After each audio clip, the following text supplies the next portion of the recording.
This is so cool. Get another picture.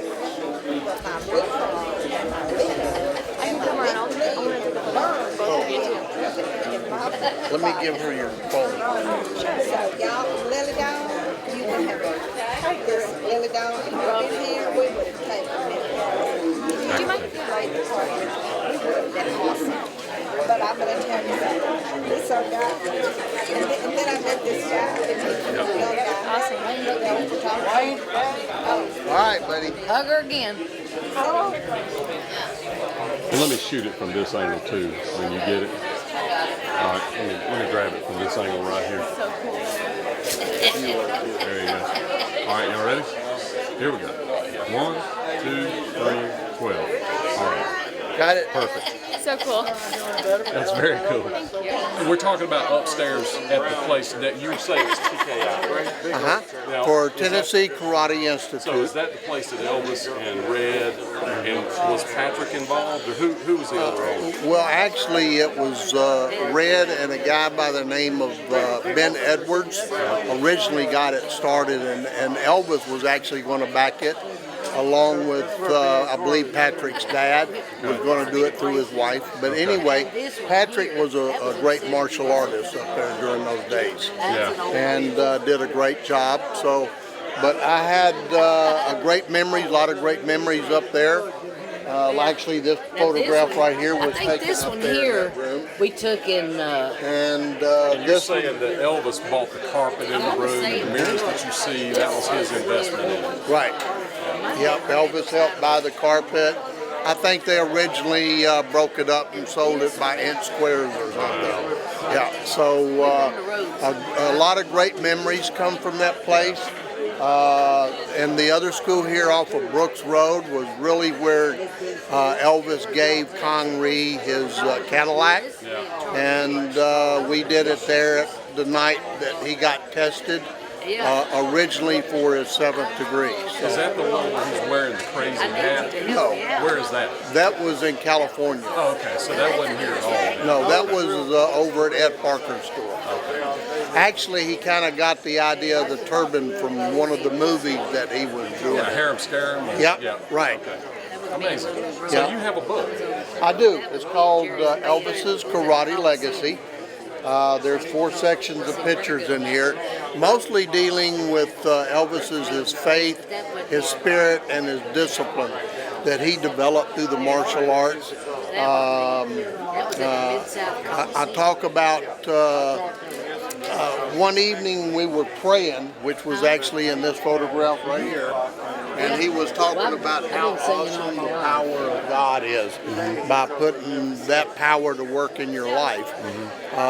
Where God created the 7 days of the week of the universe, He created 7 colors of the rainbow, and why 7 was so important to God. He was a real numerology guy. He got into numerology. Which God is into numerology because it's in the Bible.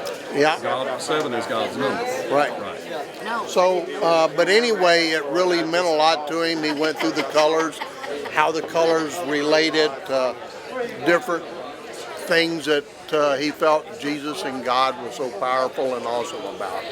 And it was real cool experience to get to share that with Elvis. Amazing. Well, that's very cool. How can they get your book? They can get it by going on, I don't have a website yet or at the present time, but they can go to Carman, C-A-R-M-A-N, TCB #1 at tri-lakes.net.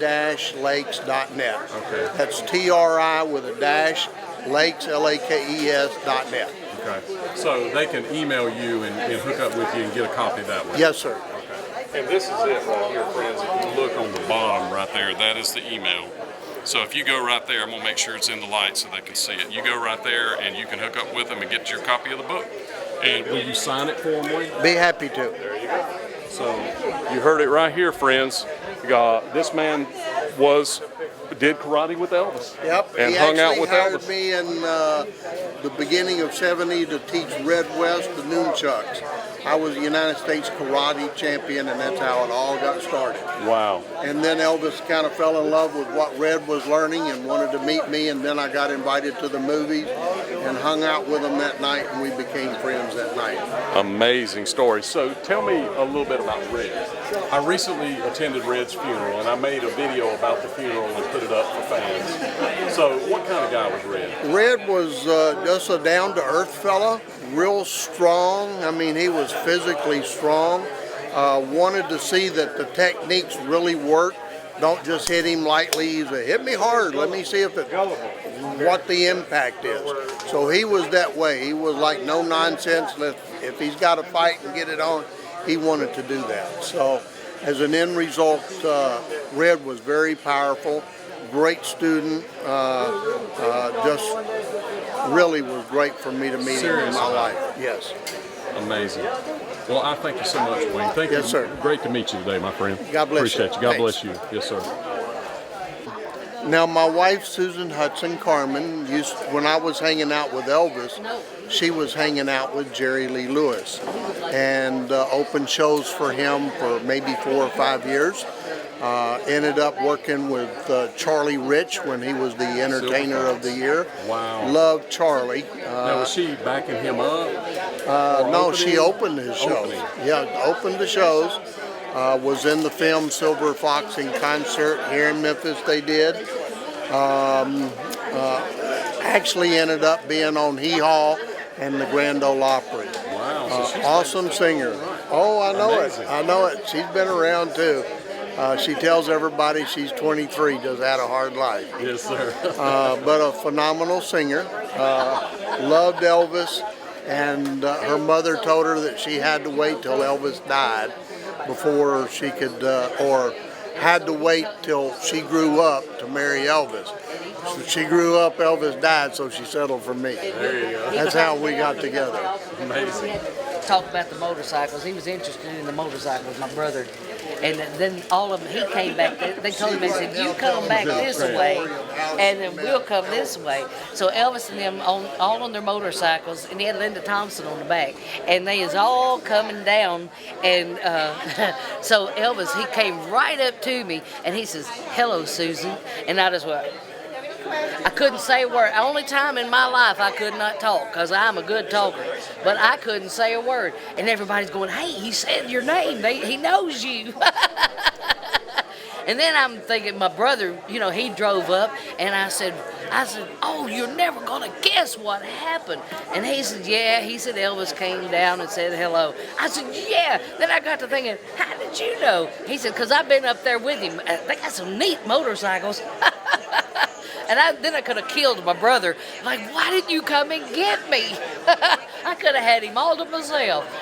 But, so that was how I met Elvis. And of course, everybody started gathering around, so he couldn't stay there very long. And I just, I was just like, wow, So you were at the gates? Yes. Okay, I missed the first part of that story. So you were Yeah, there I was at the gates, and Uncle Vester was there, and he said, well, Elvis is going to be coming down. He just called me, and he's going to be coming down. He said, if you'll stand right here, you'll see him. And I said, okay.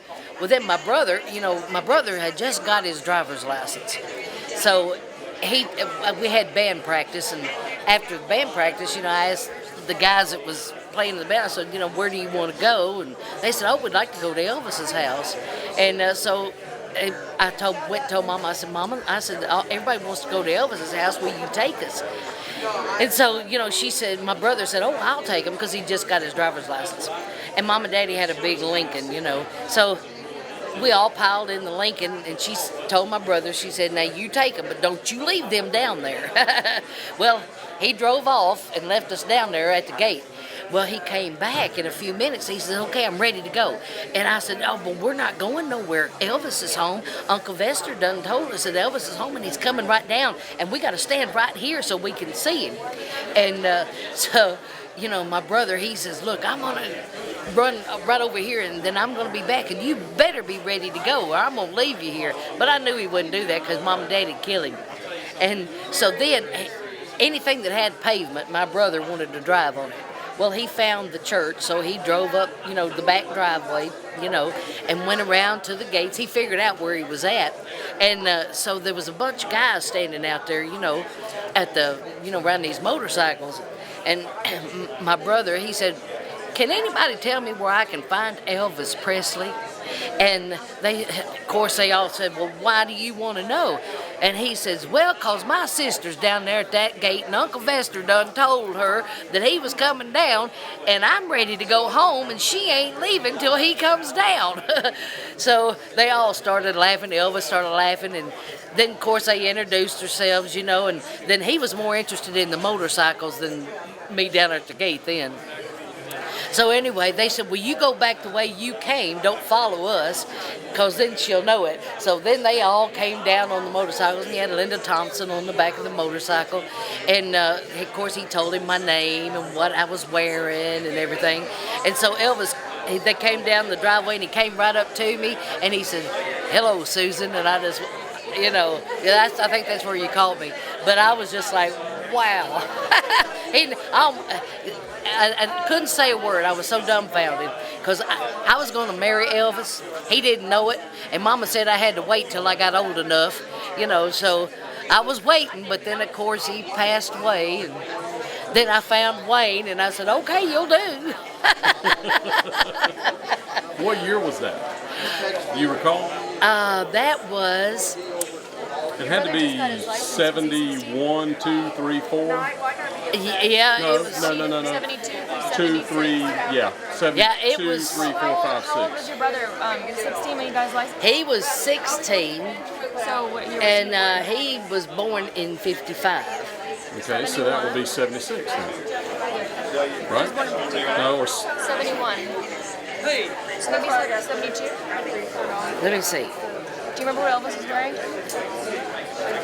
55, I never got 65, past his face. 16, 71.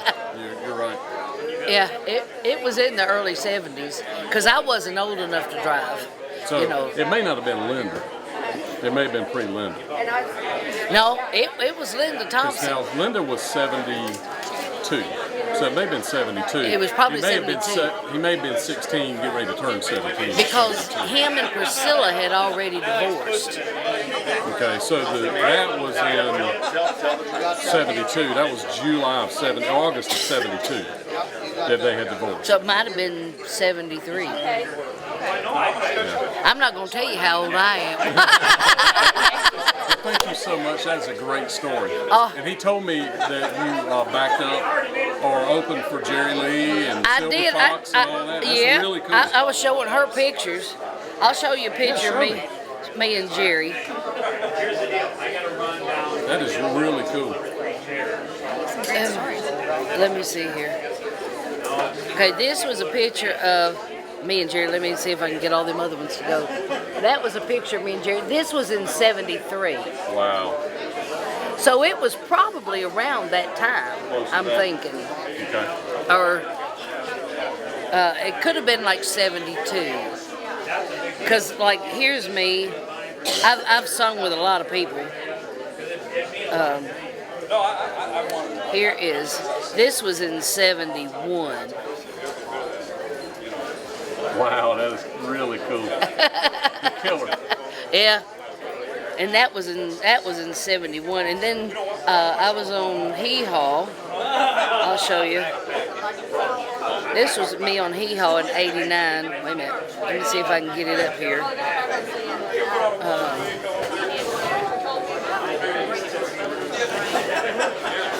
That was me and Hee Haw on 79. Now, who are those people with you? Oh, Roy Clark. Yeah, that's Is that Roy Billy Clark, Ray? Billy Ray Bonney. Billy Ray Bonnet. Yes, not Billy Ray Cyrus, but Billy Ray It looks Bonney. like Billy Ray Cyrus a little bit. That's great. That's when the mullet was big. Yeah. And this was my bus back then. Of course, I was Susan Hudson. Really? That's a GMC 4103, 4? I don't know. I wasn't old enough to drive it. Okay. Very cool. This is a 70. Vista liner. Very cool. Yeah. Yeah. No, this is a, yeah. And we were some hotel. That's how they did it when. No telling where. Yeah. I did the USO shows. That's us at the North Pole. This is me and my band at the North Pole when I was doing USO shows. Wow. What a great find! I appreciate that. She told me Yeah. about you. I've been That's singing an a while. amazing story. And of course, here is that's me and the Wilburn brothers. You know, they used to have a TV show. Yeah. Well, you're familiar with them, being from Nashville. Absolutely. Yeah, I did some shows with them, and I love Doyle and Teddy. And then this is me, and this is when I was on Mercury Polygram Records. That's me and Charlie McLean. You know, she's from Memphis. Yeah, absolutely. But we were both on the same record label there. And you opened for Charlie Rich. I did. I'll show you a picture, Charlie. This is when I was on the Grand Ole Opry. Let me see. This was me at the Mid-South Coliseum. Wow.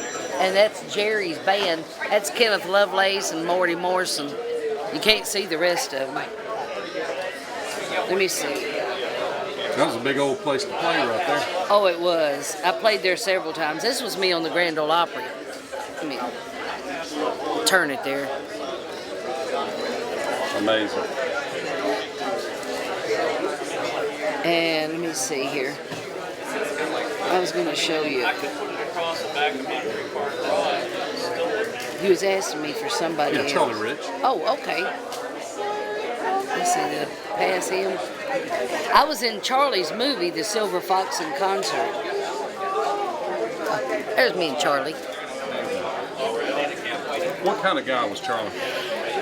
He was a real nice guy. He was so different from Jerry, you know, because Jerry was boisterous and, you know, really outgoing. And Charlie was kind of a shy person, you know. But boy, he could. I never knew that he could play classical piano. And when we were playing the Coliseum here, when they were doing the Silver Fox in Concert documentary, they actually, you know, he was playing classical music like Mozart and all that, and I'm like, wow, it like blew me away because I never knew he could play that, you know. He's just an amazing musician. He was. Very nice man, you know, real humble and just really nice man, you know. Amazing. And of course, we're still Wayne and I are still friends, you know, with his son, you know, Charlie Rich Jr. or Alan. And of course, Jack passed away. You know, so many of them are, you know, passing on. That's why I told Wayne, I said, you know, we got. You know, because I was a huge Elvis fan, and I told him, I said, you know, you got all these stories, and I hate that I'm the only one getting to hear them. You know, we need to put this in a book or something. You know, you need to tell your side of, you know, your stories. What happened? You know, because people like me would be interested in that, you know. And so I finally talked him in. He didn't want to, he says, oh, I don't want to make money on my friend. And I said, well, it's not making money on your friend. I said, it's preserving history. That's right. You know, something that somebody like me would have loved to have been able to do, you know, and couldn't be there. Well, it's not fair to the Elvis fans to take that history with you and not tell it. Right, that's what I told him. So I finally talked him into, you know, doing a book. Well, I'm glad you did. Yeah. He's got so many pictures. I said, you need to do just a picture book. Yeah, I bet it would sell. You know, because he's got tons of pictures. It's a great idea. So friends, you heard it right here. If you think a picture book would be something that you would purchase if he put all his pictures in there, write down in the comments below and tell us so they know that they have some backing that if they did that you would buy it. Right? That's right. And thank you so much. Yes, ma'am. Thank you so much. God bless you.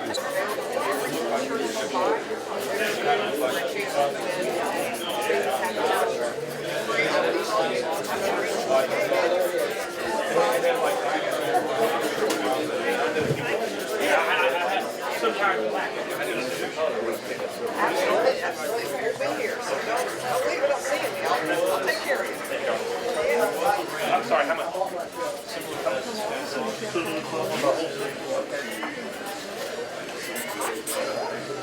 Love it. Thank you so much, my friend. Yes, Thank sir. you.